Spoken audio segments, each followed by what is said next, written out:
This is the 20th season of Bass Talk Live. BTL is presented by Bass Cat Boats, Strike King Lures, Aftco, Pro Guide Batteries, Spro, Gamakatsu, The Bass Tank, Denali Rods, Beatdown Outdoors, and Sunline. BTL coming at you. Good morning and welcome to another exciting edition of BTL Bass Talk Live, where we are going to talk fishing.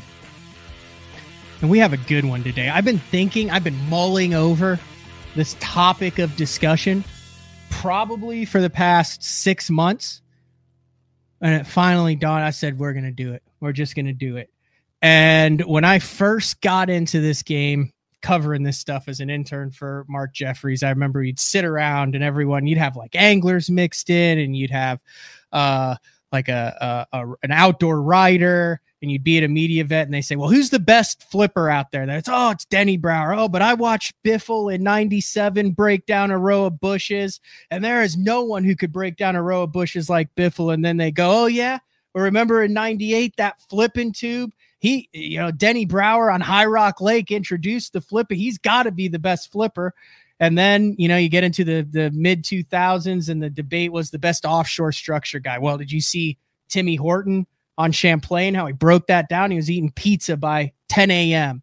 And they say, yeah, but look what Kevin Van Dam did on Kentucky Lake. He didn't even go to his best offshore stuff until 2 p.m. so no one would see.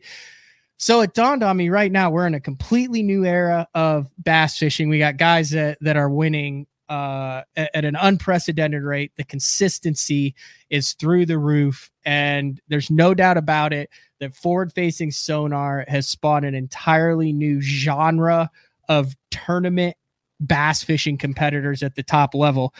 So I got 3 of the best guys in the industry, one from MLF, one from Bass, and one who fishes at the very top level. We're going to bring them in. We're going to put together a criteria for what we all think makes a good live scope or a good forward-facing sonar user, regardless of whether it's an active target, a Garmin, or a Humminbird. And then we're all going to piece it together from all the different. We're going to take into account the invitationals. We're going to take into account the opens, the BPT, the Bassmaster Elite Series, throw in some NPFL, or if there's an outlier from a Toyota series or something like that, and we're going to come up with the top 10 list of scopers, and then we're going to let everybody debate about it. So first one that I'll bring in is the guy who's been doing it the longest, a friend of BTL. I always enjoy our time together, and it was hard to catch him when he was actually in the United States. Pete Robbins, since 2007, 2008, covering all things on the bass, also freelancing for a ton of different fishing tournaments, organizations, and Hannah's in it too. So I'm going to say co-owner of Half Past First Cast, which, if you listen to BTL, sends common folks to exotic locations. What's up, Pete? Nothing much, Matt. It's great to be here, and I'm happy in a discussion about scoping to represent the 50-plus crowd. Oh, yeah. I never even thought about that, too. You're by far the oldest on this panel. By far. Not by far. I am, by the time this airs, I'm 40 now. Yeah, 40 is not 50, though. 50 is like when you start thinking about retirement, you start thinking about health supplements and things like that, mobility assistance. That's when you go fishing. You have to remember your scoping spectacles. I do. Can you see? I'm wearing my glasses. I so want to be cool and not have glasses on. First of all, I'll never be cool. But on top of that, when I take the glasses off, I can't read my notes. So I don't know. There's been some pretty cool individuals through history that have worn glasses. So, okay. The next one is, dude, this guy probably knows. I put Rob Newell up there maybe, but other than that, there's no one else who knows more history about FLW and MLF at every level, from the TBF through the BPT. The TBF, I don't think, is even part of MLF anymore, but when he started. And that is the one and only, also a friend of the show, Jody White, who is joining us. I think he's helping his sister move, but he's pulled over safely on the side of the road. And you are representing all things MLF because, dude, you spend a lot of your life talking about and writing about and podcasting about the best in the business. Well, Matt, thanks for having me on, and happy birthday. There's Blockett in the background. He's already after you. He called the cops on you already. He knew it was going down. All right. The next one is a top 5 angler on the Bass Pro Tour. Also, he's still representing the younger crowd. You can catch him with scope, without scope, coming off of a very, very solid effort, and has won a couple $100,000 over the past year, including, I think, was it Heavy Hitters? Was it Heavy Hitters that you ended up winning? Yeah, that's Alton Jones Jr., and we've seen him do some magical things over the past 4 or 5 years on the BPT. So thank you, Alton Jr., for jumping on BTL and representing the angler side of this. Anytime. I'm already wondering whose toes I'm going to step on with my list that I'm going to give here. Okay, so am I completely nuts in doing this, or is there a way? I'll start with you, Jody. Is there a way that you think we can put together a top 10 list of the best scopers going in professional bass fishing right now, or is this just going to turn into a cluster? I think we can put together a pretty good list of 10 guys who are really, really good at scope, but I think there's probably going to be another 10 to 30 guys who you could maybe put right in that list. I feel like there's probably 5 or 6 guys who will say are very clearly on it. And then there's a big group of really excellent, mostly young anglers who you could put in the discussion. Pete, you know, the kind of art to this, is that not part of the beauty to this though? Is, the discussion of who's in and who's out and what's important and why it's important. Is it money earnings? Is it how often you use it? Is it a guy who didn't use it who suddenly got good at it? Is it a guy who's only used it his entire career? Isn't that part of the beauty of this as someone in the media, to have a topic that there really may not be a quote right answer to? Yeah, it's a barroom discussion, like who deserves to be in the Baseball Hall of Fame, or which is more important, strikeouts, ERA, things like that. And I think the beauty of it right now is, you were talking in your intro about who are the best flippers ever. Mm-hmm. 20 years ago, we had a very limited amount of footage of the likes of Denny Brower and Tommy Biffle. Very well. Good point. Now, everything these guys do is on camera, and we may still have our prejudices, but you can see how people use things, how often they use them, and really how good they are. We still don't have a complete set of information, but it's certainly much more complete than it was 5 or even 10 years ago. And Alton, is this something that's talked about on tour when you're sitting around having a Dr. Pepper? Are guys going, who's sneaky good at this? Or do you know who is really screwed based on what it is? But, is this a talk that you guys have where it's like, this guy is, you don't want to tangle with him? Yeah. We definitely have these conversations all the time. We're competitors from the start. Doesn't matter what technique we're using. We're always sizing up the fisheries, how we're approaching them, being like, this guy's after every practice, I'm calling anglers. We're talking, this dude's going to beat the brakes off of us this week because it's setting up like this. And so you get a pretty good discussion. And I've talked to several anglers prior to this discussion with you guys of kind of what makes a good scoper, my personal criteria, and then who we put on that list. And it's a really hard list to whittle down. You asked if it was going to become a cluster, and the tough thing is scope has grown. It's been around for, I don't know, I've been using it for 6 or 7 years, but it's just exploded. And dude, there's probably guys at the high school list that none of us have ever heard of that are probably better at it than I am. So it's changing so fast, and kind of like Jody said, I think there's an easy, 4 to 6 guys to put up there, and then after that, there's just this next huge clump of anglers that are really dang good at it and probably deserve an honorable mention. That's where it's going to get a little messy. Is that bottom, getting near the bottom of the 10. All right, so here's what I want to do. We'll start. We'll work. At least on my screen, I believe that would be clockwise. So we'll start with Pete, and then go to Jody, and then go to Junior. And I want to start by let's get a baseline for how we're judging this by. You just start throwing names out. It's just an opinion based. So let's kind of go through and say what is important to you when you're judging what makes someone an expert or one of the best in the world at any specific technique. Fair? Sure. All right, start us off, Pete, and I'll write this down. Let me see if I can actually pull this up. I got this, 2 screens here, so let me see if I can pull this up in a notepad. 1 second, and then X that out. All right, technology at its finest. I think my first thing is just you have to have technical capabilities. You have to be comfortable with using technology. I mean, this is the absolute baseline. You have to not be intimidated by it, and you have to sort of push the envelope of what it can do and be aware of what your units can do all the time. That's the very baseline to me. You're a lawyer. Give me like one word that sums that up. Technological ability. There you go. So that's also knowing the ins and out, what it's capable of, not just a guy who like just turns it on and doesn't know like what it does. Right. All right. I think go ahead. You have to be able to go all in on it. I mean, I've heard guys saying, like I heard Kyle Patrick talk to me about this, that he knew at Fork he had to go all in on it. And he watched older guys in his area bouncing back and forth and trying different things. You have to know when it's the only deal and it's the main deal and be willing to go completely in on it. Okay. You also have to, it can't be the only thing you do.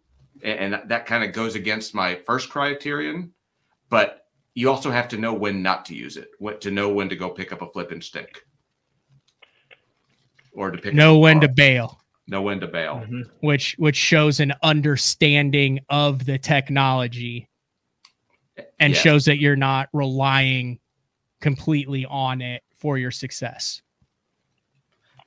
My fourth thing is because, and you guys can dispute this if you think I'm wrong, because almost everyone can do it fairly well now, you have to take it to the next level. You have to be able to use it in situations where it's not expected, whether that's Scott Martin fishing for bedding fish with it, or going to the Show on River, which is a place I've fished a fair amount, and I never expected that would be a key player there, and clearly it was. You have to be able to use that technology when it shouldn't be the dominant paradigm. All right, before we get all of yours, let's go around and Jody give us a couple, and then we'll give AJ a chance here. I agree with, I think, pretty much all of those. I think one thing that I want to see is versatility with it. There are some guys who are really good at using live scope for kind of like 1.5 things, and Drew Gill is really good at using live scope for 10 things. And I want like all 10 out of the best guys. So I feel like I think that's going to be an area where when we start debating names and stuff like that, like that'll be kind of hard to parse through because the top guys can use it for almost everything. And then a lot of folks are really good at it for some things, and maybe there's other stuff they're still learning. Okay, so versatility with the unit, not one-dimensional. Yeah, I think that's a really big separator between like the truly top level folks and then regular people, basically. And once everybody kind of has theirs down, we'll go through, because I feel like we can marry that technique with the non-traditional efficiency that Pete just talked about, because non-traditional efficiency will also often lead into versatility with the unit, because someone who's not familiar, who hasn't had thousands of hours of understanding how it works, it would never even cross their mind that you could use it in certain situations. Fair? All right. AJ, hit us with one. So, number one for me is probably going to be just like success. Like, okay, who has won, who's won the most money using the technology. And then, I kind of broke down like versatility into 3 different categories. It's going to, not to dive too deep into it, but like we're literally, I just point out, this is a show where we dive deep into deep. So like in the versatility, like what I did with I've got who knows how many names written down, but I wrote in like the best bait scopers. Okay. And I wrote a list of names, and then I wrote the best cover scopers, right? Guys that are really known for like targeting the traditional cover that we've always fished, but using live scope for that. And then Wrote down a bunch of names. Then bottom fishing / shallow water fishing. That's going to fall into like your bed fishing categories. Yep. And then I wrote down those names, and the names that I see pop up on all three of those lists are going to kind of be how I would think to compile my 10. So yeah. I like that. So under the versatility, I put, so Jody, was that you who I had on the show where we went through like the 6 types of scopers, or was that someone else? No, it was somebody else, because I wanted to argue the whole time I was listening. So it wasn't me. I loved it, but I was like, oh man, I take issue with this. Do you remember what it was? It was kind of the same thing that Junior was talking about. Like I had like power. I think one of them was power scoping, which was like just like hitting the fish on the head and getting him to react. One was finesse scoping, which was like eat it, here he comes. Oh, I gave it 2 twitches and he bit it. One was perspective. One was like distance scoping. One was cover and vegetation scoping. Like I think I had like 6 or 7, which obviously were not the ideal topics according to Jody, but not personally for me. I think that Alton did a like perfect job on it, because I think like the way you separate like power or finesse or whatever is it's almost better to have it under the thing of bait, because bait is like essentially like mostly an open water thing, right? It's and sometimes you might catch those fish on a jig. Sometimes you might catch them on a 6-inch minnow. Sometimes you might catch them on a 3-inch minnow. Sometimes you might catch them on a jerk bait. And then like the cover stuff is like Brian Thrift was cover scoping with 360 like 10 years ago. And now we've got scope and we can do it so much more precisely and, like just so much better. And then the shallow and the bottom stuff, like I feel like that's the current frontier, right? Like that's where folks are really separating themselves. If you ask me, the cream rises to the top. Right. Are you good with this, Pete? I think I am 100% good with what Jody and Junior came up with, which is the bait, the cover, and the bottom fishing and shallow. It does take my 9 types of scoping and put it into 3 very manageable categories. Yeah, I think that works. Okay. Before we did that, tournament success though, wins, top 10 finishes, money earned based on forward-facing sonar. You are a tournament angler. It is how you feed your family and make your living. So it is apropos that you would bring that up. Pete, anything else on your list?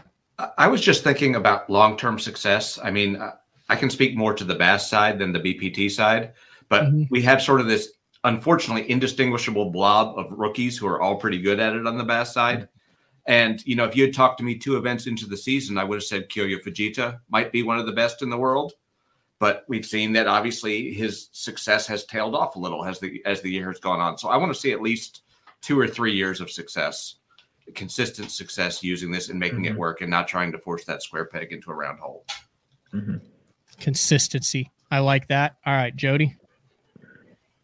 Yeah, I'm down with all of that pretty much. All right, so we have the basic technological ability, understanding what your unit can do, ability to commit or go all in, which I think can also be married with like when to bail. So an understanding of how to utilize it. Is that a fair way to say that, guys? Yeah, yes, I think so. And yeah. And one thing I also have written on my list is like, it's kind of like the star power, I guess, is I have an asterisk next to guys that I see as a pioneer, right? The first guys to do things in certain ways, right? There's one name that I'm sure is coming to all 3 of our minds, or a couple, but like if you were one of the pioneers, you get a couple bonus points there. Oh, that's an absolute great non-traditional efficiency. Versatile, which can kind of be combined into versatility with the unit, not one-dimensional, which then is broken down into the 3 categories of bait scoping, cover scopers, and bottom fishing or shallow water scopers. Tournament success on the water, dollars earned, top 10s, major tournaments won with it. Long-term success consistently, not just 1 or 2 years of boom and then goes away, but an understanding of being able to build your career around it, and then pioneers of the techniques that have shown today's wave kind of what the possibilities were. Yeah. What am I missing? I like folks? it. Am I missing anything, or is that what we're going with as we kind of dive into? I think that's a lot of categories to fill holes in, so I'm good with it. All right. Yeah. I need to batten down the hatches. We'll prepare for this. Then we'll kind of go in a round robin way. We're going to take a really quick break. And when we come back, we're going to start naming names. Alton Jones Jr., Pete Robbins, Jody White, and myself. The top 10 forward-facing anglers in professional fishing. When we come back, is BTL. We'll be back right after this. The new Puma STS has been redesigned from the ground up.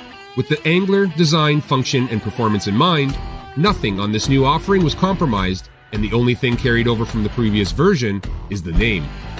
Based on the Soft Touch series hull that started with the flagship Jaguar, this new model is nimble and performs incredibly well at all speeds with either a 250 or 300 horsepower engine. Featuring a new 96-inch wide-body footprint, this hull measures out at 20 foot 7 inches in length. Industry-leading design coupled with tournament-winning performance. The Puma STS from Basscat. Feel the rush.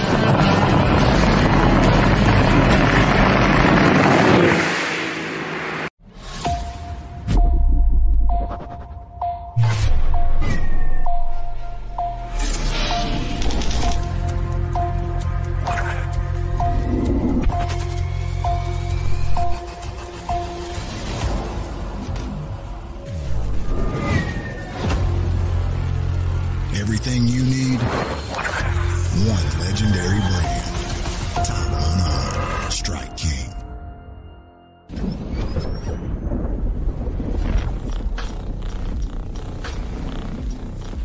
Gear that just plain works. Cast after cast after cast.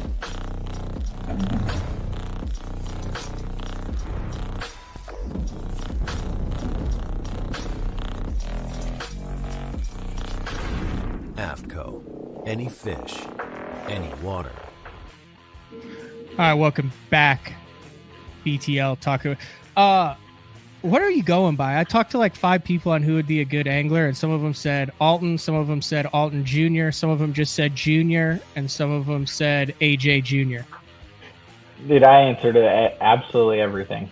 I've been people that know me and have known me for a long time and know my dad call me Little Alton. Yeah. All my friends back home just call me Alton, and then a lot of the guys on tour call me Junior or AJ or AJ Jr. Okay, so, I don't know if you answer noticed that during the first 23 minutes, that was the most stressful part of the show for me. So I just mixed it up and called you all of them intermittently. I will not notice. So just wing it. You can call me anything you want. We're good. So I did not add one to this list, but I would like to add something to the list if our esteemed panel of experts feel like it's but novel baits or lures. To me, there's a big difference of a guy who you're like, oh, well, he's just doing the same thing with the bait, but like, and it kind of goes under a little bit of non-traditional, but like when I see certain anglers using things, I'm like, my God, it never occurred to me to scope with that. And I think that's key, and something that shows a lot of skill and understanding is to use specific baits that not everyone else is using, because it's real easy to see something, get caught on it, and then become a master at it.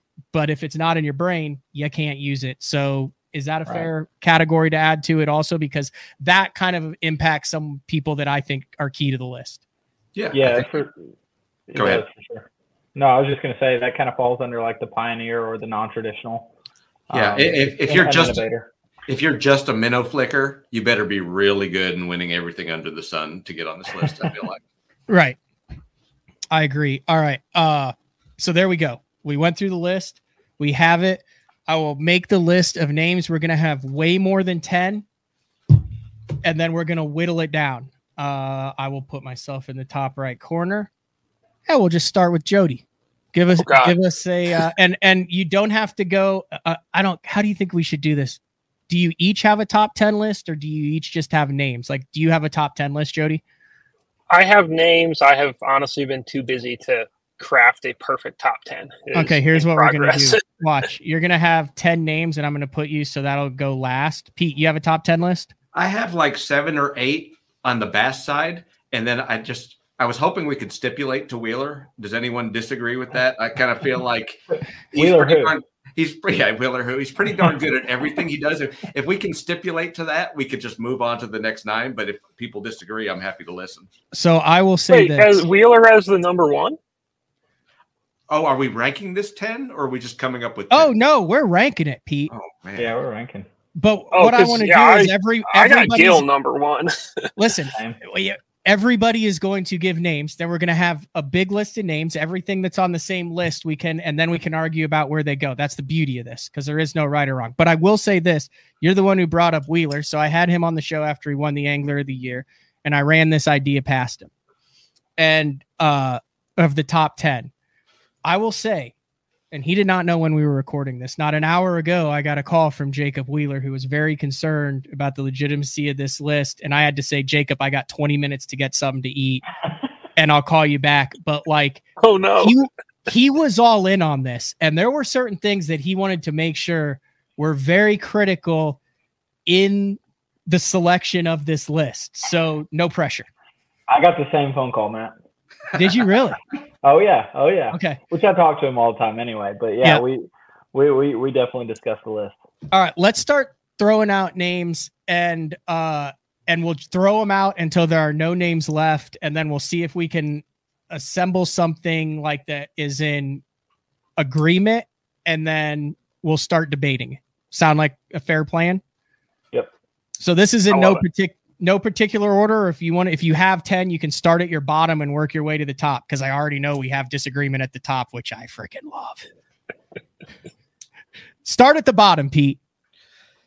Just give us a name at the bottom, and I'll put whose pick it is under their name. Taku. Okay. Taku E2.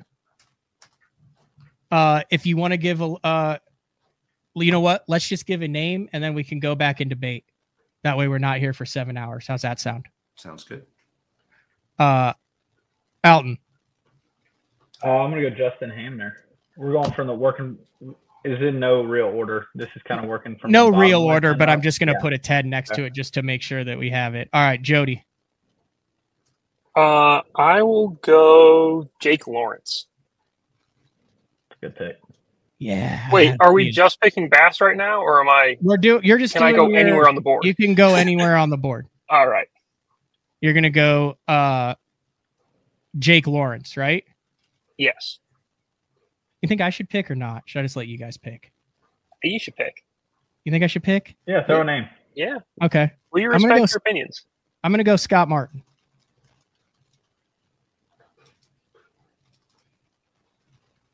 Pete. I'm going to throw in both Johnstons at the same time. You brought a double Johnston to the show? I almost did that. Yeah, you got to pick one, Pete. I will take Chris. Well, I'll take Corey below Chris, and then Chris slightly above him. So you can just. So your pick this round is Chris Johnston. No, my pick is, if I'm going bottom to top, my pick is Corey and then Chris. Even though Corey is the one with the signature win. I got Corey Johnson at number 9. Okay. Alton. I'm going to go Spencer Sheffield. Ooh. Jody. I will go Dakota Ebair.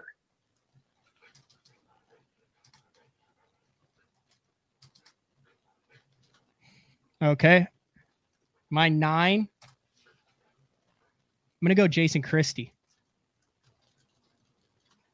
See, I'm valuing things a little bit differently in this right now. This will get really interesting when we get to the discussion phase. I can see it. Yeah. All right, Pete. Number 8 is another Johnston. Another Johnston. Now Chris. Yep. Alton.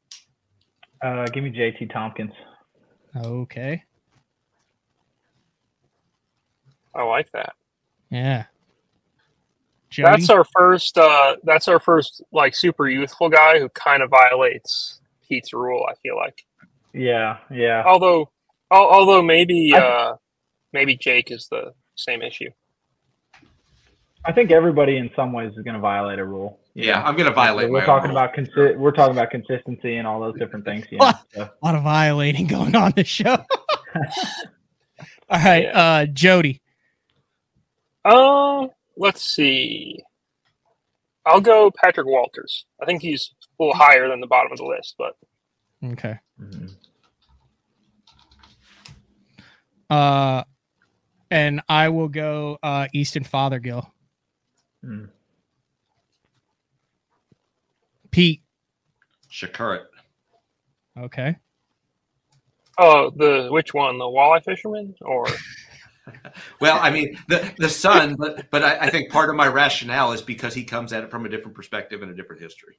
Listen, the panel today between me, Jody, and you, Pete, we are 3 of the 5 people on earth who know how to spell their last names without having to look it up. Man, I don't know. Try it, Jody. Try it, Jody. I guarantee Pete knows how to say it. I'm looking at it right now. I've got the standings open. I'm cheating. Don't look at it. Oh, you look at it. How do you spell? Yeah, how do you know how to spell his last name? Alton, give us a shot. No, I can't. I can't. I mean, I know there's a T and maybe it sounds like there's a Z in there and a K. I don't know. All kinds of stuff. Przekurat. Okay, there you go. Just like that. I still don't remember it. Remember when Brandon came on board and everyone was like that Palunic? Overstreet used to say, he'd go, Robbins is that damn Palunatic. All right. Jay Shakurit for Pete. That means it's to you, Junior. Okay, so we're trying to rattle. Is it okay if we're saying the same names that have already been we're said? supposed to be saying the same names here. Okay. Like this is to get clarity as to who we're all on board with. Okay, so I'm gonna go another youthful guy, Trey McKinney. Okay, Jody. Let's see. To get some more names on the board, I'll add Dustin Connell. Okay. It is my turn. I will go Patrick Walters. Back up to Pete. 6 selections left. Hamner. Okay. Alton. I'm going to go Michael Neal. It's a pros pick right there. Jody. I'm going to go Alton Jr. Okay. I'll just get him off the board. I'll just put Wheeler on there. Pete. Cody Huff. Oh, yeah. Oh, yeah. I love Cody. And he breaks my rules. I don't think he has that sort of signature moment, but I have another reason for it. I think he does. Anyway. He taught Rick Clun how to do it. That's a signature moment. The reason. That's pretty good. If Rick Clun listens to you on a topic, you're just automatically grandfathered in. He won a major tournament scoping the boat lanes at Toledo Bend. That's a signature moment. Okay. And then next week won the Toyota. He won the college and the Toyota, like back-to-back weeks. It was epic. Dude, have you run down the lake at I will get into this when we discuss, but if you run down the lake at Table Rock now, if a tournament's going on, you can't run down the lake. It's like a slalom course because everyone is just haphazardly out in the middle, Cody huffing it. All right, Alton. Did I just turn that into a verb? I've got Dakota Ebert next on the list. Oops, hold on. That was your 5th pick. I already messed up my list, by the way. I've got 11. That's fine. So. That's fine. We'll have additional picks that didn't make the list. Okay. It's a podcast. There's no. I mean, I didn't. Just depends on what you guys have going on. I mean, Jody's on the side of the road, but it's your pick, Jody. I'll add Drew Gill to the list. All right, we'll get that one out of the way. All right, it's my turn, I believe. I will go Connell. Okay. Pete. Christy. Okay. Alton, your fourth pick. I've got myself on there. A little cringe, I know. No, not cringe at all. I told you that at the beginning that it was going to happen. Hey, when you're in an individual sport where you rely on yourself to make your living, damn well better bet on yourself. Jody. Let's see. I am gonna add. Let's see. I can't pass, can I? I feel like we've said almost every name. No, you're supposed to say them. Them. Yeah, but you have to say them too. That way we're like, hey, everybody has whatever. I'm gonna also say both Johnstons then. So you're gonna take 2 picks. So we're gonna go. I'll take Corey because of the win this year. Okay. Corey Johnson. I will go Dakota Eber. Pete, you're into your top 3. In a roundabout way. Sure. Cannell. And I have to preface this by saying I don't follow the BPT as closely as these guys, so my list is going to skew heavily on the bass side, and that's why we have you on. It's okay. It's not meant to slight anyone. It just reflects my lack of understanding. That's legitimately why we have you on. You're picking the right guys.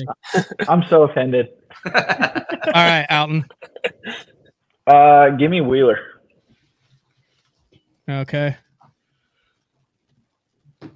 Jody is Chris Johnson at 3. Sure. Okay. Just to make you feel better, I'll go with Alton Jones Jr. Plus, I mean, like the hundreds of thousands of dollars and versatility have something to do with it too. Pete. Is this my number 2? Yeah. Wheeler. Okay. Alton. So this is I think based off my list, this is going to be number 2, but this is actually number 3 for me because I have 2 above him is Walters. Okay. Patrick Walters. Jody. Did I pick Wheeler yet? Do you need me to pick Wheeler? I mean, if he's in your list, it would probably be helpful. I'll take Wheeler then. Okay. I kind of approach this not as picking. I started trying to pick around people when someone else was like, all right, I won't pick him. I'll pick somebody else. And yeah. No, I understand this. That's I'm why we're going to we're going to have a power hour after this where anybody else that's on your list gets down, and then this will all sort out in the wash. I just wanted to have some semblance before it was just word salad of anglers. Am I doing this okay, Pete? Like, you're the most organized out of us, probably. It works for me. Okay, good. I've seen Jody's office. It's very organized, but you have a lot of thought processes going on in there. You have I don't think I did swim baits this week, and then I worked on this tournament this week, and then I maybe changed some crankbait hooks for the day. Yeah, I would not describe it as organized. It's awesome, though. Okay. It's very cool. All right. I'm at number 2. I don't think I have Drew Gill down yet. All right. Pete. My number 1 is Walters. Okay. Alton. My number 2 is going to be DC. Okay. You just happen to have 2 2s. That's fine. Yeah, I told you I listed 1 too many. I was kind of started the same thing that Jody did, trying to avoid. Yeah, that's fine. I can do it. I'm just free. We'll figure. All right, Jody. I'll say Easton Fothergill again. We've only said him once so far. Okay. I mean, it might be a little bit of recency bias, but I got to go Alec Morrison.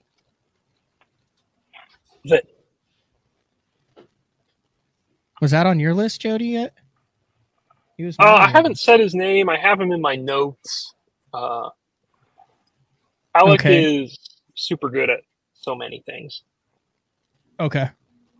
And we'll talk about that then. So, Alton got a bonus pick there. So, who's your number one then? All right, it's Drew Gill. The only right answer. I thought it was John Cox. Yeah. Yeah.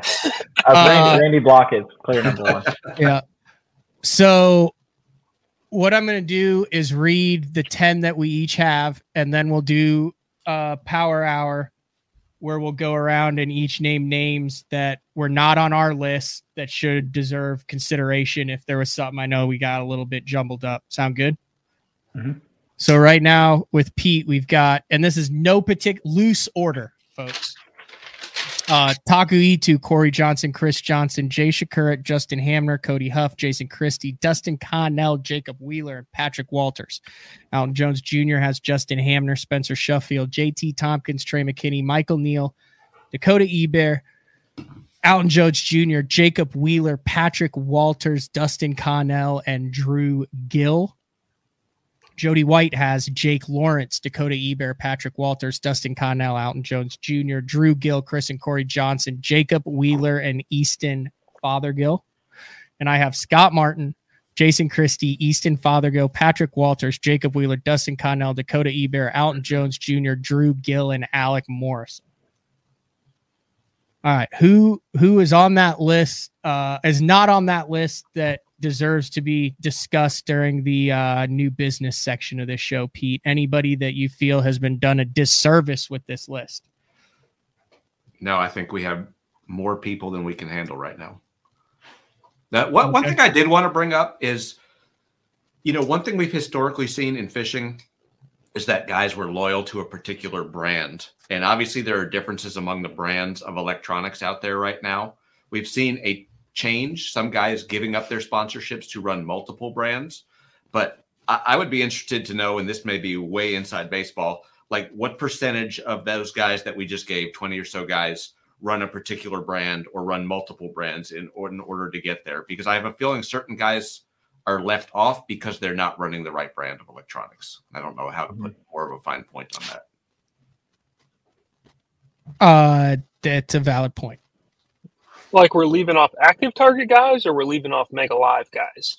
I think we're leaving off Mega Live guys. I think we're leaving just say it quite frankly. Yeah, I mean, like hummingbird guys on the list. Like I think Brandon Palaniuk is obviously one of the world's top 10 best anglers, arguably. We ain't talking about 10 best anglers. We're talking about the 10 forward-facing sonar. But I'm going to say he's also fantastic with electronics. But I don't know, is the fact that he runs a certain brand of electronics penalizing him? I haven't discussed that with him to know. I'm very, very comfortable in not having Brandon Palaniuk on this list. Are you? I am too. I am too, 100%. And I don't know if that's driven by him, by the units he runs, a combination, or neither. Okay. Yeah, that's a very valid point. All right, Jody, hit me with some names that also need to be on this list for the discussion that are not on there currently. Let's see. I think that I would maybe throw Paul Marks in there. I'd maybe throw Colby Miller in there, who are like some, they're some younger guys, some maybe a little bit less known guys. I kind of feel like we're not going to find room for them in the top 10, but I would, I'd hate to talk about LiveScope without talking a little bit about those guys. And honestly, we talked about him a little bit, or no, you were talking about him with McMillan the other day. Bobby Bakewell is really good at scope in Florida.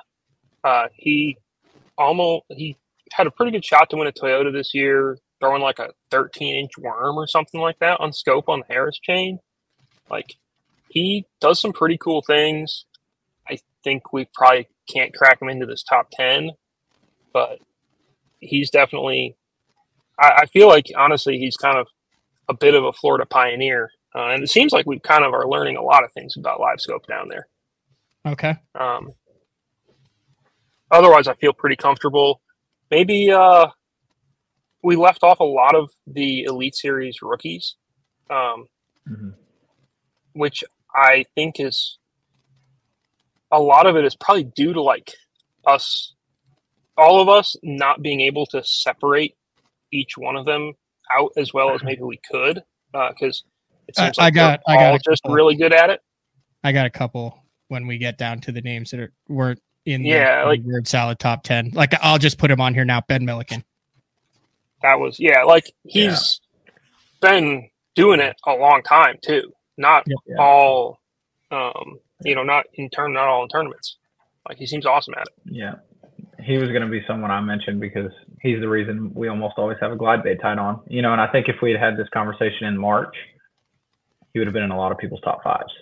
Yep. And I know he's had a few struggles this season, but he's kind of pioneered a lot of the big bass tactics that we all use, especially where I live. So. And was not fishing tournaments and doing the minnow thing in all of his videos, where I feel, at least I know, I was like, okay, controlled environment, knows where the big fish live, YouTube video, badass at catching giant fish, put him in 8 hours after 3 days of practice, and let's see how it happens. And he's like, yeah, no, it's the same thing. I'm just really good at it. And another name that I have written down that, there were several that y'all mentioned, but one is like Tyler Williams. Like, you talk about scoping in ways that nobody else does. The dude catches them on a jig when, everybody else is throwing 6-pound line and a minnow, and that's pretty dang cool. So, he's another one that would be like, he'd definitely be in the conversation, right? I think it'd be hard to crack him into the top 10 right now, but he's definitely outside the box with that. I would like to add, was that your dog, Pete? Yeah, he's looking for a treat of some I was sort. making sure it wasn't Hannah. No. It's growling at you. There you go. I would like to add, and he doesn't have the signature series win, makes a living doing it. I'd like to throw Emil Wagner on that list. He is incredibly talented, and that I think is just a matter of time. He basically has a last place finish this year and is still in the top 10 or right there, top 15 for the open EQs this year. But you look at what he's done in the spotted bass game and out east, and what he's capable of with the electronics, and it's pretty unbelievable. So additional names so far, we have Paul Marks, Colby Miller, Bobby Bakewell, Ben Milliken, Tyler Williams, and Emil Wagner. What about your boy Luke Palmer? I feel like him catching him on Santee like he has is pretty interesting. Yeah, we can make the list. He can make the list. There's quite a few of those Oklahoma guys who are like catching them in non-traditional fisheries. If you look around, it's been pretty interesting. I'm gonna add one more Opens EQ guy on there just because that's kind of where I fish. I'm gonna put Joey Nania on that list. Made a couple classics with it, won some Opens with it. He does that Ned Meeky thing. He's won a very non-traditional way out on Lake Eufaula in Oklahoma, out where everyone was like, hey, look at that guy out bass fishing where the white bass live, coming in with 20 pounds. And he relies on it a lot. So are we happy with these names that we have on here? And we can start assembling a top 10 based on technological ability to commit and go all in, but knowing when to bail, non-traditional efficiency, novel baits, lures, versatility with your unit based on the 3 tenets of bait scopers, cover scopers, and bottom fishing and shallow. Tournament success, wins money, championships, etc. Long-term success or consistency over the duration since it's been introduced, and then pioneers of the technique. We left anyone off here? We're good with it. All right. We're going to take a 1.5 minute break. And when we come back, we'll start at 10 and we'll end up at 1, and we'll let the discussion begin. It's BTL, the best forward-facing sonar anglers in today's game, with Pete Robbins from Bass, Jody White from MLF, and BPT Pro, Alton Jones Jr. We'll be back right after this. Yes. Fishing isn't just a hobby, it's an obsession. Whether it's blazing hot or bitterly cold, bright sunshine, raining, or even snowing, someplace, somewhere, there's a fish that's ready to bite. And as the angler, you need baits that will catch the fish anywhere, anytime, no matter the conditions. From throwing top waters to cranking the depths, know the baits to throw. Choose Spro. Denali Fishing has me covered on the Bassmaster Opens, from their line of high-end rods, from the Android series all the way to the TAC series, the Novus series bait casting reels, all the way to the Covert series of tungsten in the cylindrical and the teardrop shapes. Denali has everything to keep me covered, whether I'm finesse fishing for smallmouth on the Great Lakes or flipping for largemouth in the slop down in Florida. The complete lineup is always on my deck and in my boxes. Have you considered purchasing new electronics for your rig? The type of mounts you choose to protect your investment should be part of the decision-making process.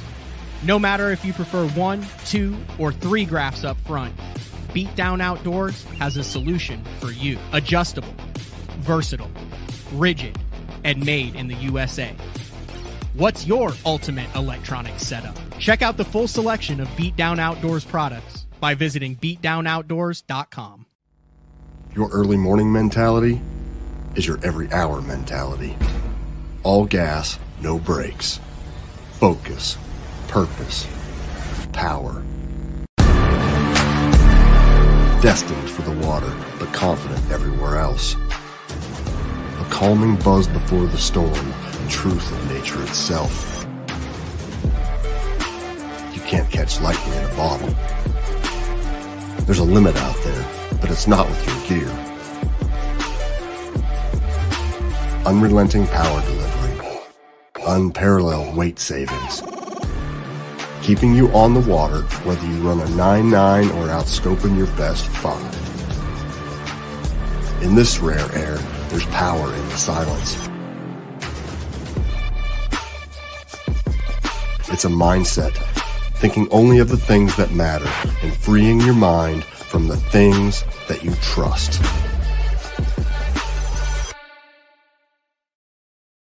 Get the best patterns backed by tournament data. Start by finding the best 10% of your lake. Know exactly what to look for and what to throw. After that, just put them in the boat. Try the Deep Dive app today. Look at that beast right there.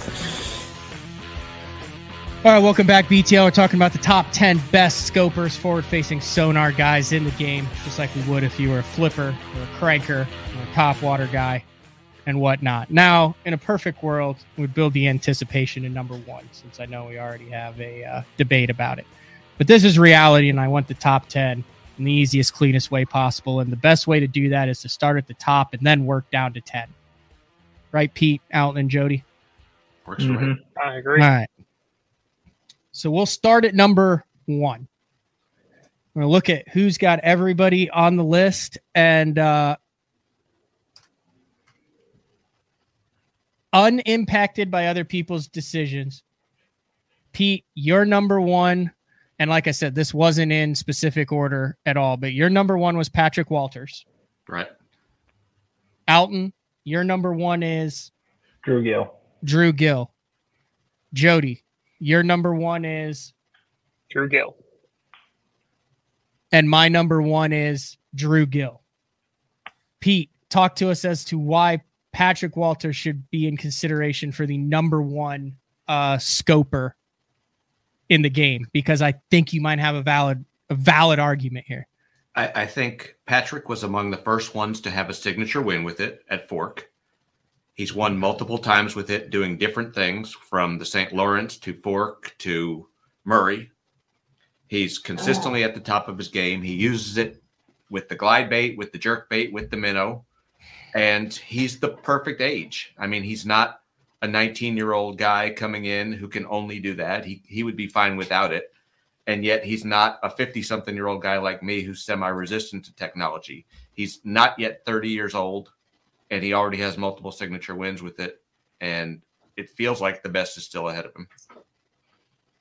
Alton, why Drew Gill over Patrick Walters, and why Drew Gill at your number 1? Well, Drew Gill's at my number 1, just like the season he's had.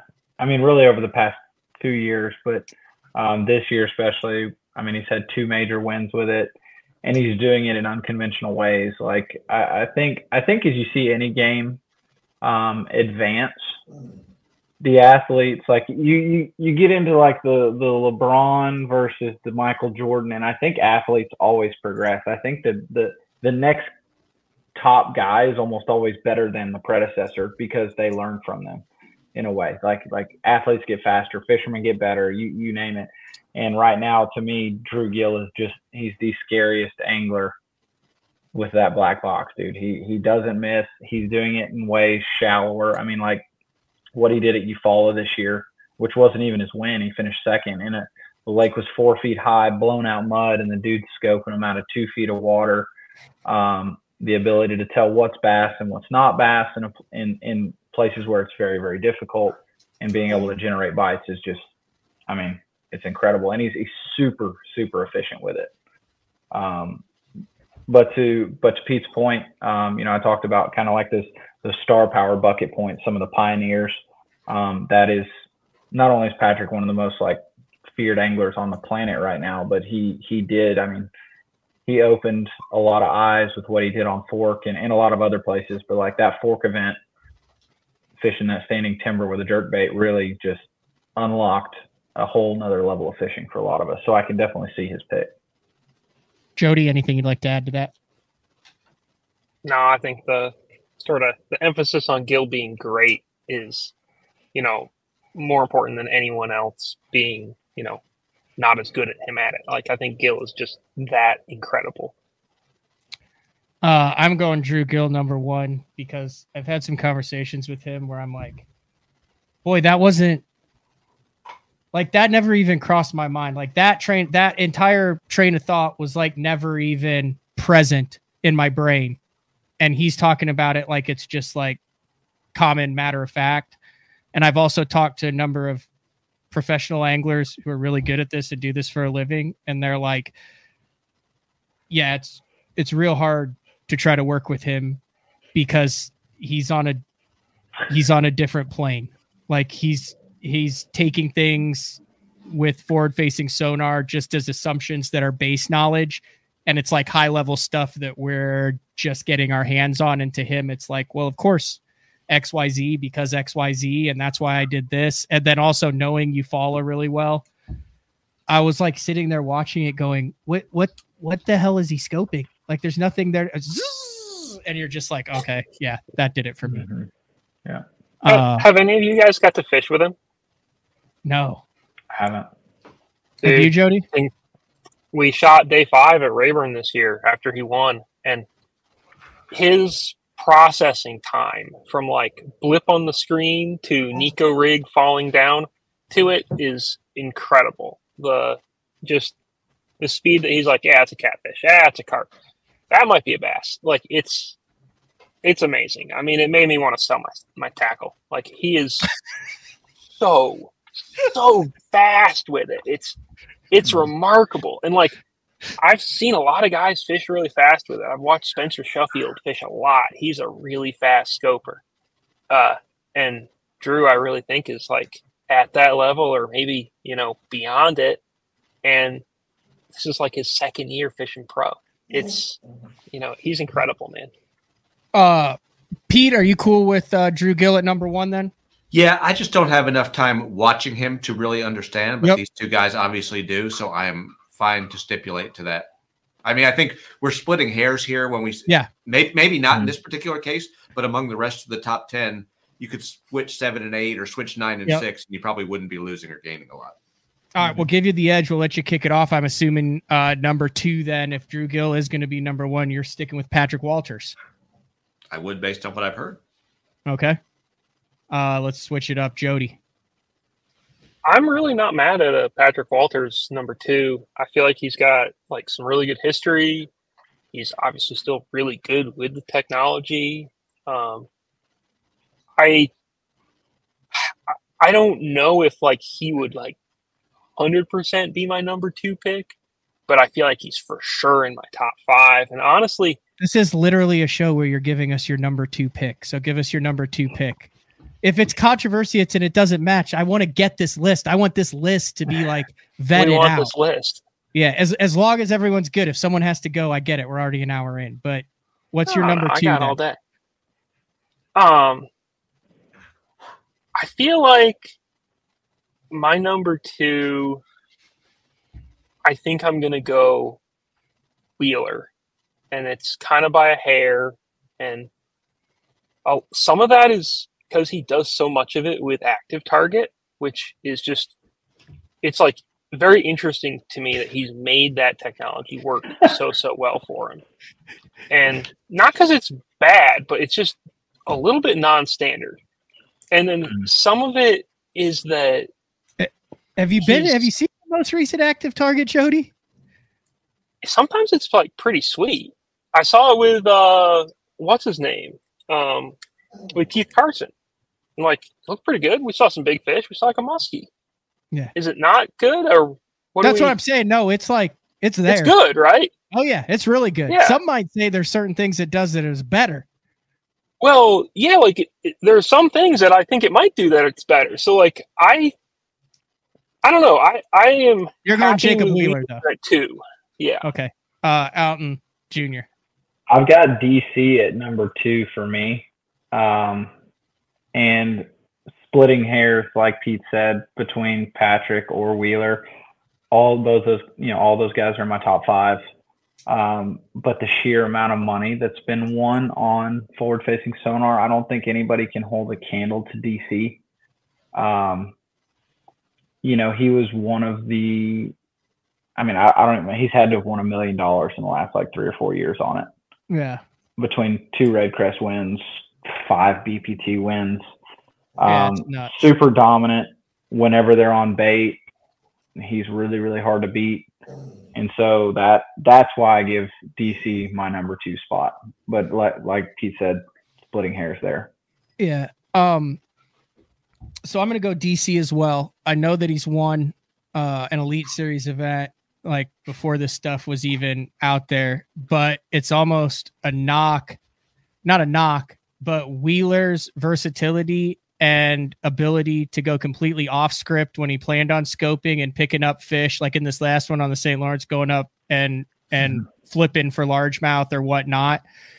If we're sticking to what this show is, which is the best forward-facing sonar guys, I feel like, having watched him over the last 3 or 4 years, more of DC's adjustments are in still using forward-facing sonar, but adjusting in how he's using it. Whereas Wheeler will go off script and throw chatterbait in some grass or go flip a couple docks without looking at it. Mm-hmm. DC seems to stay more true to the scoping and just changing how and where he's scoping. Fair assessment? Yep.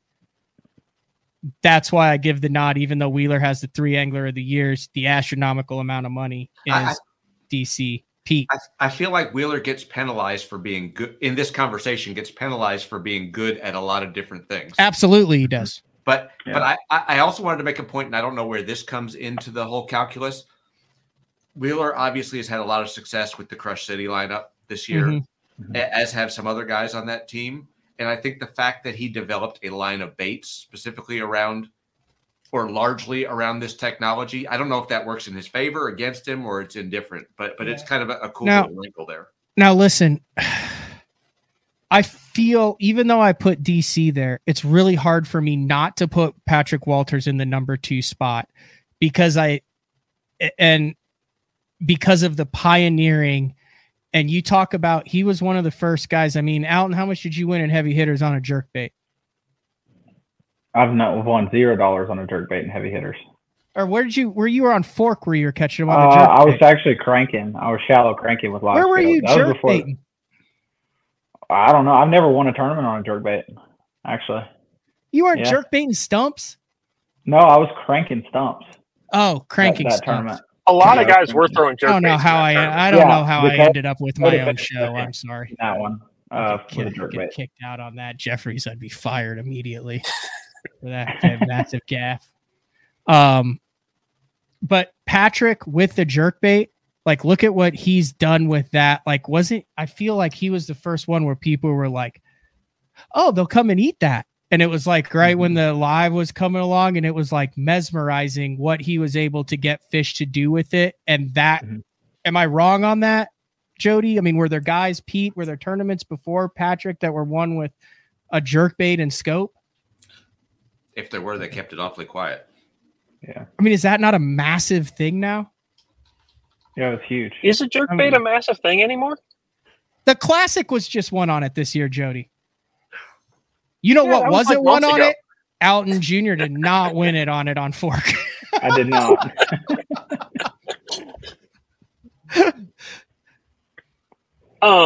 So that's where I'm saying, like, I would have no problem giving it to Pete with Walters.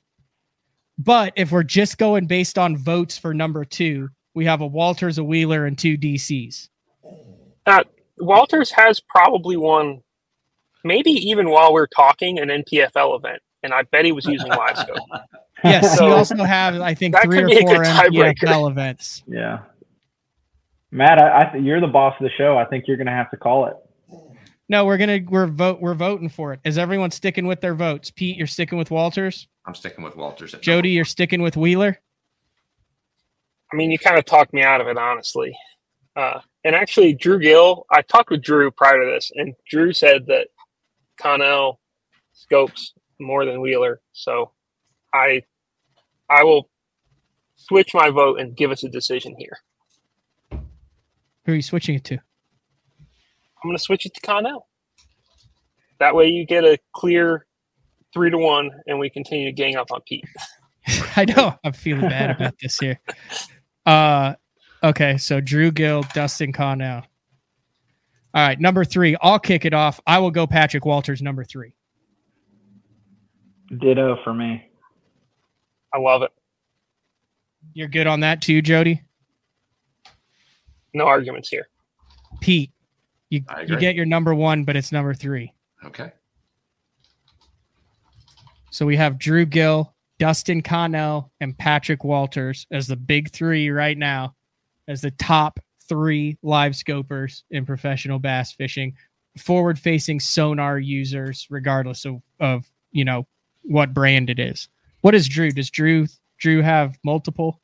You know? He's rocking Garmin, I believe. Okay. Yeah, I think he might be like all Garmin now, like even on his console and stuff like that. Coming up, he was like Garmin, and then he had like a lot of Lowrance at the console too. Okay. Not believe. And then but I think he might be across the board. Patrick Walters at number 3. All right, we haven't started with you, Alton. Give us your number 4 pick. I'm going to go Jacob Wheeler. Pete, your number 4 pick. Yeah, Wheeler was my 2, so you can slide him to 4. Okay. Jody. I just tried to pick him for 3, so sure. Number 4 is Jacob Wheeler. That would be that was not much discussion there. All right. Rounding out the top 5, Pete, who you got? I'm just lost now. Tell me who my next ranking pick was from my original pick. You had Patrick Walters, Jacob Wheeler, and Dustin Connell, 1, 2, 3. And then your next pick was Jason Christie. You sticking with that, or do you wanna go somewhere different based on the last hour and 9 minutes? I'm gonna pass on this round and hear what other people have to say. I don't think that's the way this works. Okay, that doesn't work. I'm gonna here's the deal. It depends on your criteria. I'm gonna say Christie, and I don't think technically he's the best. I don't think he likes it the most. I don't think he's the most inclined to use it. But he went out there as someone who clearly doesn't love it and won a classic with it. So, I mean, I give that mad props. And he also won St. Clair with it when we thought he was just snapping a tube, but he was actually using LiveScope.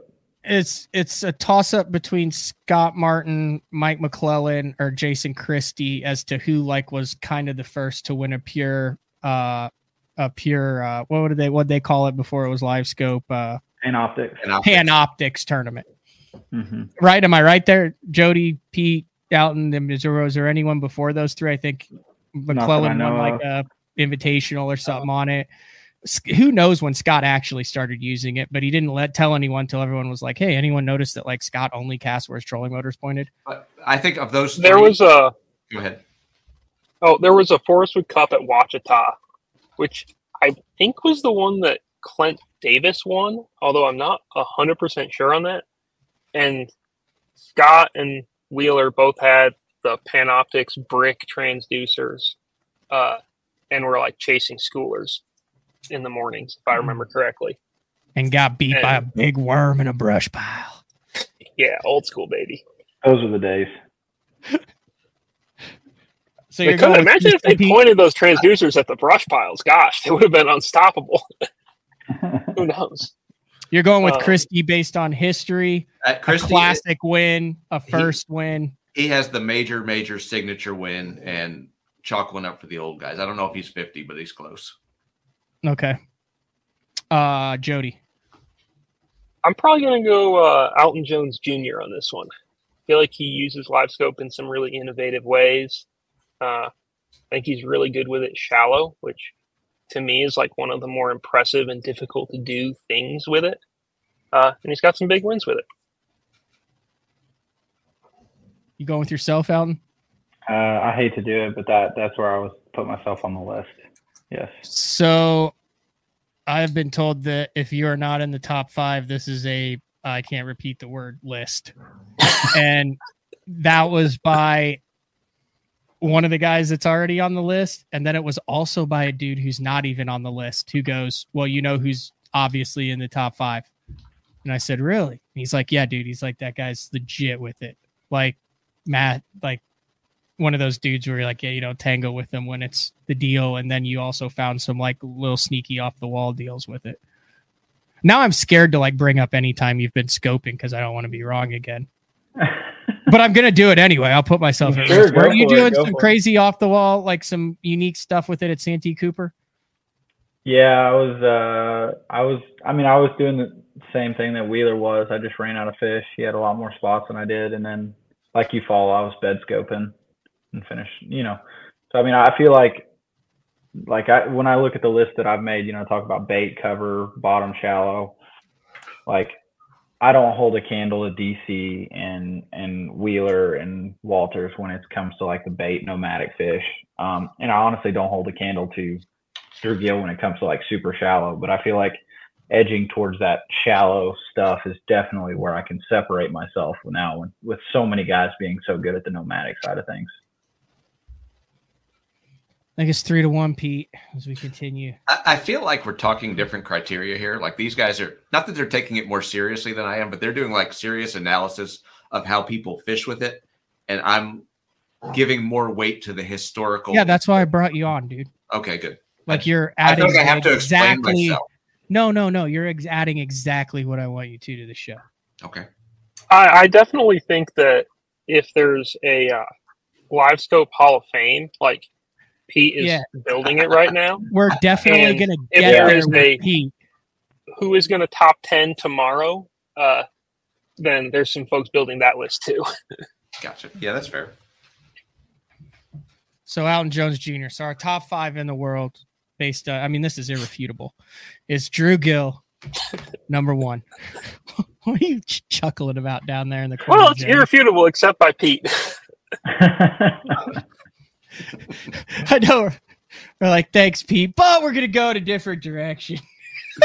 That's like my household, What do you want to eat, Pete? Oh, I want Mexican. No. I want Chinese. No. I want hamburgers. No. Well, Hannah, you pick it. And then she'll say, no, I really want you to pick. That's what I feel like today. I want this to be right. So even if Pete leaves here a broken man, so be it. Wow. We have Drew Gill, Dustin Connell, Patrick Walters, Jacob Wheeler, and Alton Jones Jr. I'll kick it off with number 6. He's on my list. He did not make a couple of your lists. He is definitely on Pete's list. And I got to say, Taku Ito at number 6. You want to talk about innovative baits, smallmouth, largemouth. He does not miss when he's not supposed to miss. He uses stuff that we won't even know what he's using for another 3 or 4 years from now. He maximizes his units. You have to understand how they work if you have 7 transducers. He was big in Japan, like he is the live scope guru, the forward facing guru. Like he does stuff and catches fish that I can't tell you how many guys on the Elite Series I've heard say, yeah, I knew those fish were in those treetops, but I couldn't catch them. And Taku goes over there and messes around, puts a little powder on something that looks like it came out of a pack of gummy bears, and he's fighting 5-pound spotted bass every cast. To me, that puts him at number 6. Jody. I don't know Taku's game like maybe as well as I should, but I'm not opposed to it. Was he like minnowing a lot at that Hartwell Classic a couple years ago, or am I wrong Pete, about that? you remember? I don't think he fished the Hartwell Classic, did he? Ooh, I would love for Jody to be wrong on a fact, so I'm off the hook. On 2022. I probably am. 2022. Yeah, he finished 7th. He was no, you're right. He finished 7th. He was torching them on a minnow. So yeah, that's an early minnow appearance. I love that. I'm fine with that. You good moving him up, Pete?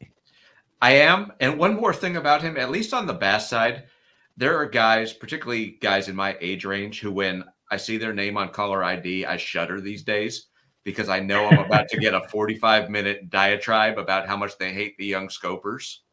And I've never heard anyone say anything bad about Taku. Like, yeah, that's a valid. To me, the intangible there is that he brings joy to the game, and he's kind of like a Japanese. He's an ambassador. He's an ambassador to Live Scope. He's kind of like Aaron would have been. I feel like Aaron would have found a way to use it and would have been obsessed with it, and no one could have been mad at him. And I feel the same way about Taku. Like, there are very few guys in the sport that everyone likes, and he's one of them. I agree. I feel like if Aaron was still around, there would have been a period where he had a fish dead to rights on Live Scope, and he'd have been like, oh, man, like, I can tell that fish is just not having a good day. Like, it just, that does not look like a happy fish on Live Scope. So I'm just going to go over here and catch a different one and just, like, let him kind of have his time. And maybe if he looks happier tomorrow, we'll take him for a boat ride. But I just don't want to add to his problems. Bro. There you go. Now, you're cool with that, Pete, even though, yes. So you're cool with Taku being ahead of Jason Christie. Yeah, I like Taku a lot. Okay, Alton. I have a bone to pick with that one. I mean, I hate to say it, but okay, I'd put Dakota. I mean, I wouldn't mind putting him above me, but I've got him in number 6 on this list. The dude is so consistent. He never misses. And if it wasn't for a motor blowing up, he'd be reigning Angler of the Year last year on our tour at the BPT. He's competing for AOY on the Opens and I think the Opens is one of the easiest places to stumble just because there's so many variables of other competitors and things like that. Dakota is just one of those anglers that I straight up fear. From a tournament aspect, he's an incredible live scoper, wickedly consistent. Now, if y'all want to outvote me on that one, I'm totally open to it. Well, no, I would 100% agree, but here's where I think Dakota falls below Taku. And Pete, Taku has how many wins? He has the win at Smith. He has the win at the St. Lawrence. I think if he's got 2 Elite Series wins then. Whereas on 2 different species, he's got the versatility of the baits. Dakota's working with a Toyota Series win and an Invitational win. Correct. Yeah. So I think I would give the edge to Taku there. That's fine. What's a vote? You're good. You're okay with that. Plus, if we're going to go on the novel baits and lures. Yeah. He wins that. Yeah.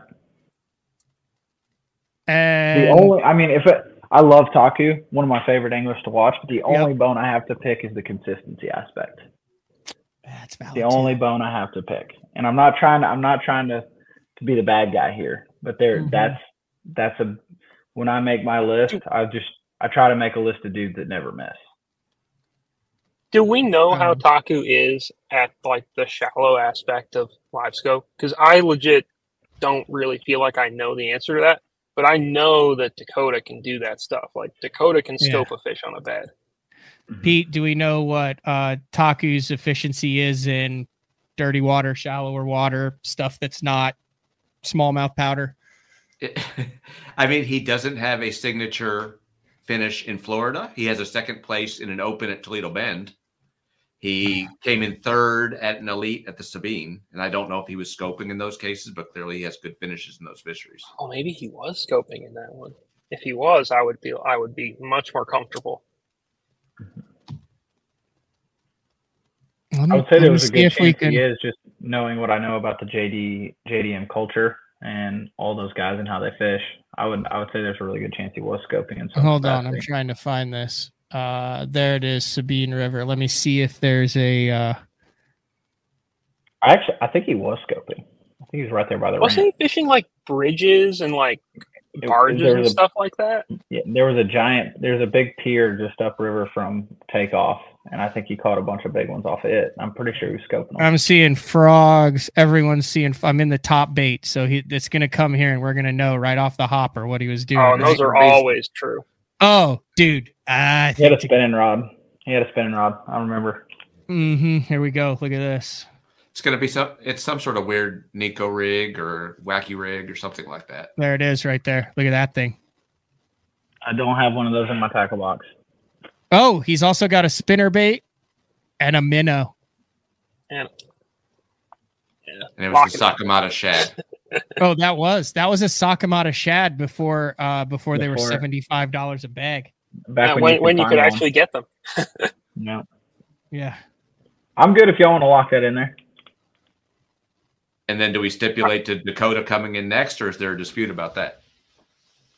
Hold on. Let's not put the horse ahead of it. Well, actually, we do want to put the horse ahead of the cart. Let's not put the cart ahead of the horse here.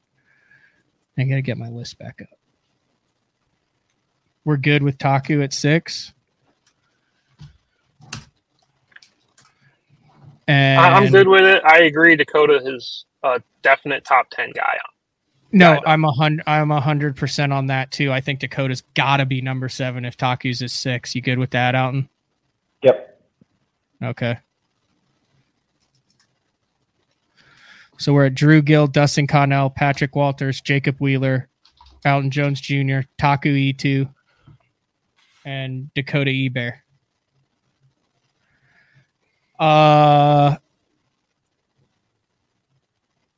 Who's next? Let me see. Who do I have on here that we're not on there? Dude, I will go Jason Christie at 8. I think we need a in the top 10 an old school guy.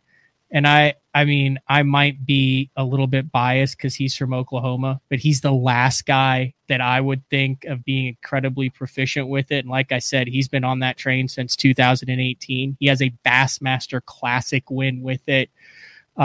He uses it with crankbaits. He's used it to win multiple events. I have no problem putting Christie at 8 as someone that I don't think a lot of people would have thought would make the top 10 list. But that's who I've got at 8. But I mean, it wouldn't surprise me if he didn't end up at 8. It's just, let's go to Alton. Dude, you're gonna make me talk bad about this guy that you're talking about right here is my fishing man crush. Like when I was with Pradco, dude, I still do look up to Jason so much, but I look up to him for his shallow water prowess, how good he is with the spinner bait, just breaking down cover. He doesn't make my top 10.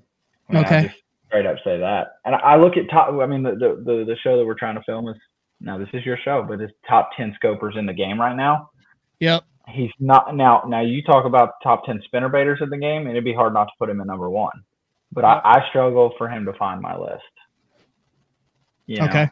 So who do you have in the number 8 spot? It's hard for me to not put Spencer Sheffield right there. Okay.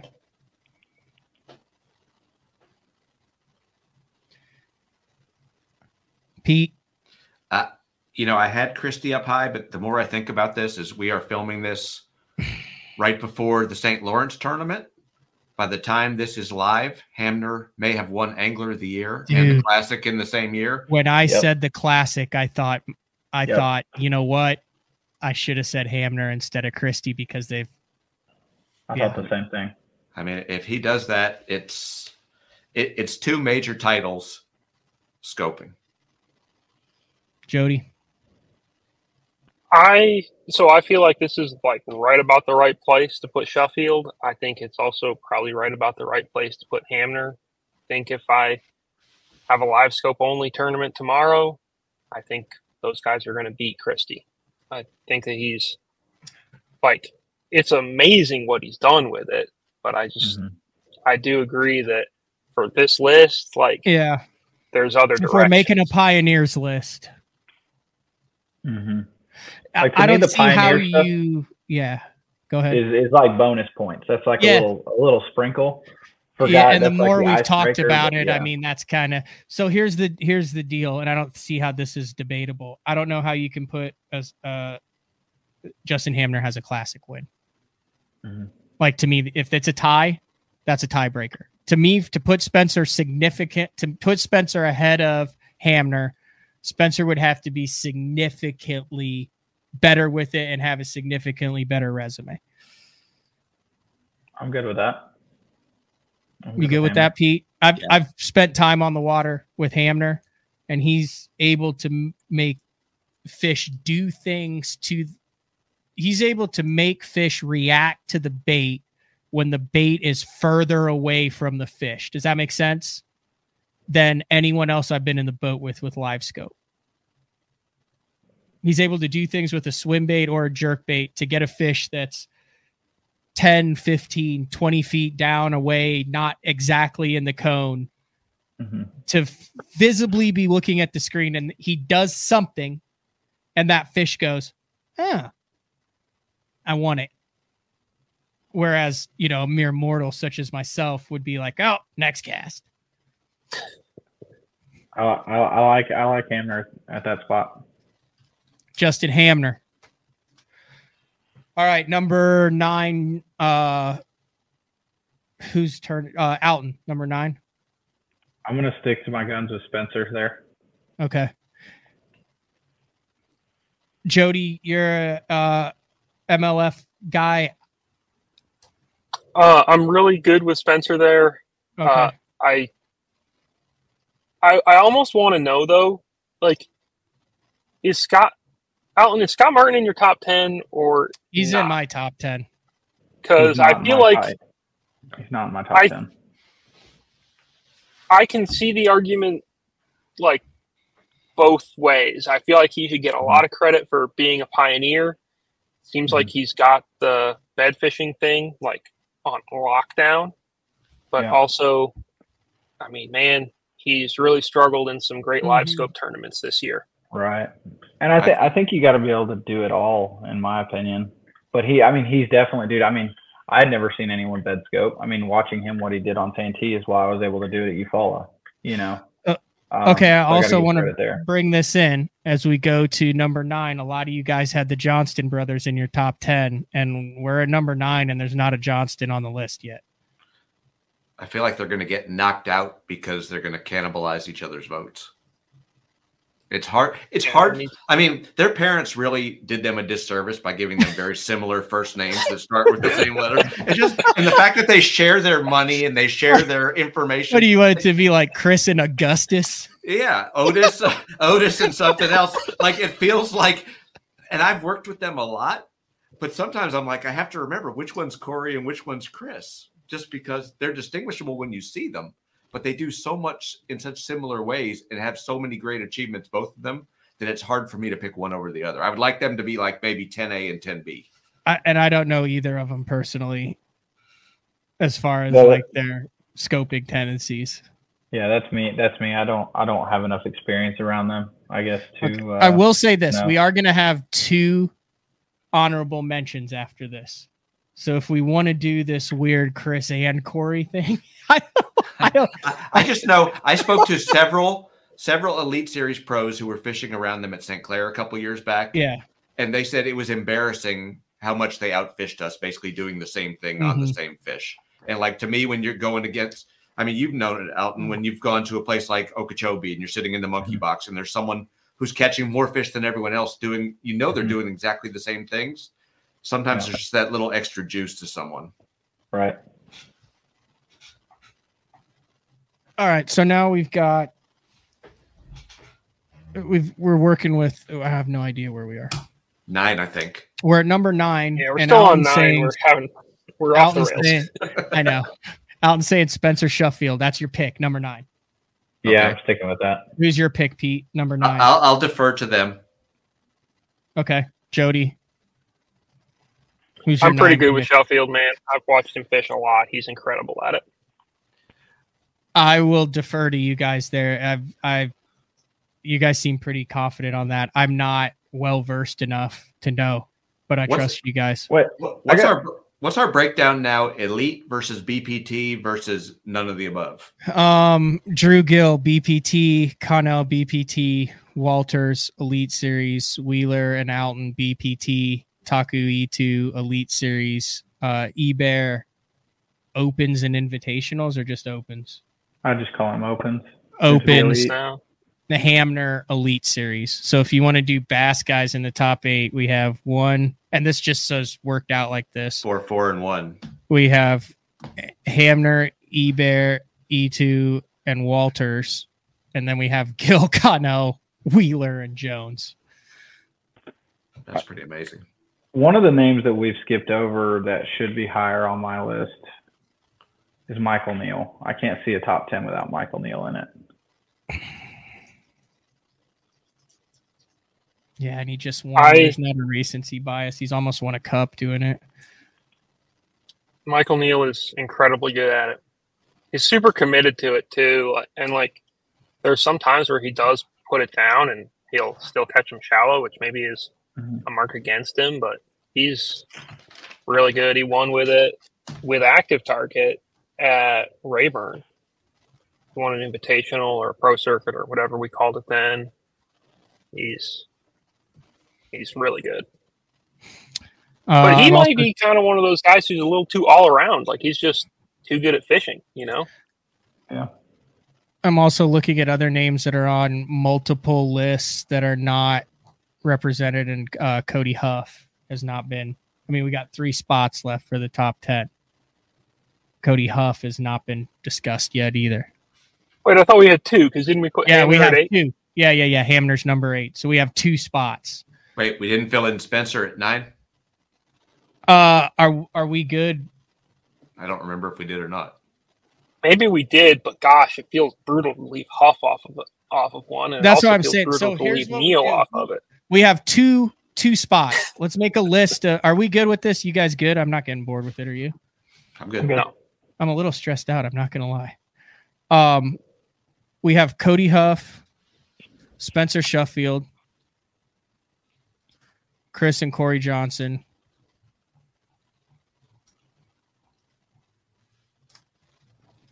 and who else do we have on here that needs to be Michael Neal. There was also someone brought up JT Tompkins, and I had kind of categorically sworn off rookies, but given his Opens championship and where he stands right now, I don't know if he needs to be back in the conversation.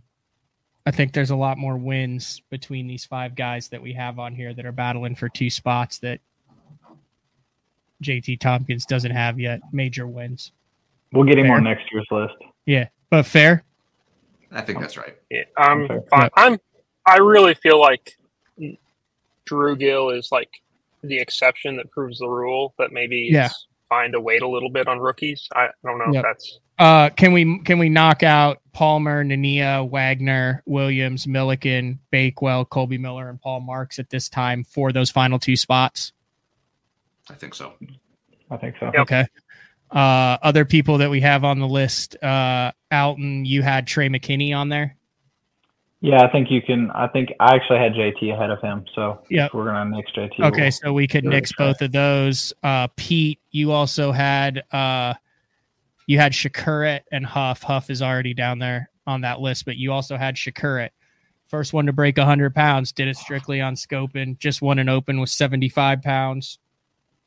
The only thing that takes away from him in my mind is that all the major successes have been with smallmouths. And I realize that's that's picking nits at this point, but we're picking nits. I still feel like, go ahead. Oh, didn't he make a top 10 at lay scoping last year? Like on bait, or am I totally thinking of the wrong? You're right. I think you're right. That was when midge trolling was still a little taboo. Mm. Yeah. Very secret. I'm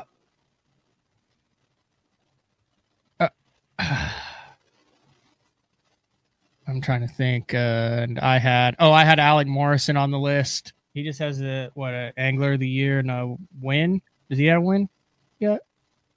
Or not? He at one time he had a no, he won the Toyota at Rayburn, and it was by like 28 pounds at the time. Yeah. Yep. Is he? And he just won the Angler of the Year. I think I might have a little recency bias there of just having him on the show, like where I'm like, by God, this guy's good. Or am I off base on that? He is incredibly good. It is very difficult for me to put him above Michael Neal. Okay, then he's out. So number 9. We good with Spencer Sheffield, the Johnson brothers, Spencer Sheffield, Cody Huff, or Michael Neal. What if we all agree on one to cull from that list? Okay. I don't know who that's going to be. I want one of y'all to take it, but I think we can all agree on a name to whittle it down a little bit because it's so hard. All those guys deserve a shot at it. I hate taking a Johnston brother off, but I feel like they kind of cannibalize votes from each other, and maybe you take them both off for that reason. I got no problem taking Cody Huff off. He doesn't have a tour win in his career. That was going to be my selection if I was going to vote somebody off. But man, he's incredible live scoper. Wins and stuff are part of the process, but also what he's done with the jigging spoon and what he's done with non-traditional ways to use it and stuff makes it really hard. But like, he doesn't have a tour level win yet. Yeah. I think a tour level win puts him potentially in the top 5. Do we have any guys on our list who don't have a tour level win? What does Spencer won? Spencer won like the Pro Circuit Championship. Yeah, the title. Yeah. Okay. He won that at the St. Lawrence scoping, throwing a drop shot. I would give Michael Neal a nod over Spencer personally, I think. I am very comfortable putting Michael Neal ahead of Spencer. Yeah. I might go Neal and then Huff and give Huff some real credit for for kind of starting the craze a little bit, for being like, he was in college when he started using this stuff. Yeah. Like, he was I'm game with that. Good, that was on young. My list. Pete, he was number 5 on your list. And I say that like Spencer was the guy who convinced me to buy LiveScope and changed my life because of it. Like, I don't love arguing against him, but I do feel like Huff's done some remarkable things with it. I don't know. It's where we are. At this point, all these guys have an argument. You can make an argument for top 5. Mm-hmm. But I am good if we are talking about guys that pioneered and are still competing at a very high level. I mean, that's, to me, is a little bit of a sway towards Cody if we're talking. I'm good with it. I think we got our top 10, and then on our honorable mention list, I think you put both of the Johnsons, Spencer Sheffield, both of the Johnsons and Spencer Sheffield. Every Elite Series rookie. And every Elite Series rookie. Or do we even leave an honorable mention and just say, sorry, you didn't make the list? It's your list. Yeah, screw honorable mentions. We just got a top 10. You either made it or you didn't. This is it. We ready? Drew Gill, number 1. Dustin Connell, number 2. Patrick Walters, number 3. Jacob Wheeler, number 4. Alton Jones Jr., number 5. Taku Itu, number 6. Dakota Ebear, number 7. Justin Hamner, number 8. Michael Neal, number 10. or number 9, and Cody Huff, number 10. I'm good with it. I like it. It's a pretty good list. Gentlemen, this was not an easy task, but y'all rose to the occasion. I just can't wait to see the bickering back and forth on social media when you post this list. There's a lot of people who won't watch this show, but will comment on it. Wait, people complain on social media? Not about LiveScope. They never complain about that. What is the okay? So I do need your help with one more thing. The title of this list, because I don't want to use scopers. I'm tired of FFS or forward facing sonar. What do we call this list? Blockett's BFFs. That's pretty good. I was going to say top 10 nerds in the game. Top 10 gamers in bass fishing. The top 10 gamers in bass fishing is pretty fun. Alton, what does your dad think of this whole deal? Like, he's more committed than I am to LiveScope, actually. Like, he definitely has his own spin on it. He's not great at chasing nomadic fish, but he grew up like in Central Texas, triangulating brush piles, fishing offshore was a big thing. And he's kind of just adapted that and fishing cover with it that he would have always fished, but fishing it way more efficiently. But it's weird, like at different places.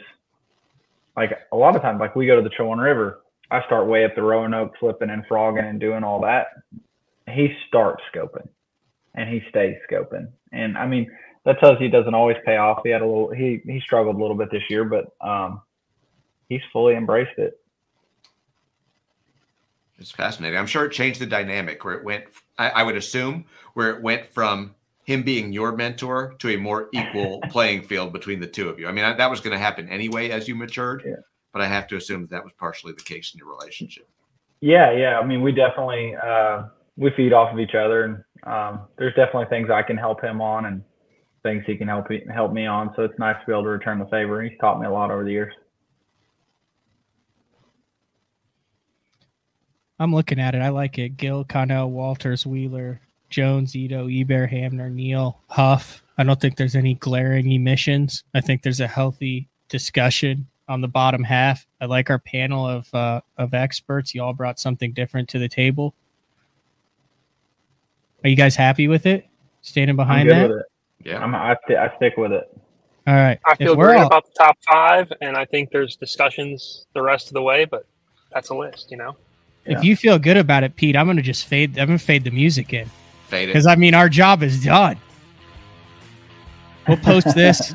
We'll wait for the, if you like it, if you disagree with it, if there's someone that we left off of the list, if there's a criteria that we didn't include, by all means, comment, let us know how we got it wrong or how we got it right. And I kind of like these. Maybe I need to do a different panel to do the top flippers and what's going on now, top complainers in the game today. That would be a fun one. The top 10 angriest pros in professional bass fishing. You should do that show and release it as a companion to this one. The angriest pros. Be a lot of the same talking points. A lot of the same talking points. Guys, I appreciate it. This was an hour and 45 minutes. I know that, Al, you're at the conclusion of an incredibly busy day. You've been on the road. Jody, you're currently on the road. And Pete, you've been on the road a lot, and you have a full-time job where you make the big bucks. So thank you for taking time out. I greatly appreciate it. I appreciate the input. And that's all we got. So this has been another edition of BTL Bass Talk Live. Stay tuned to BassZone.com for the upcoming schedule. See ya.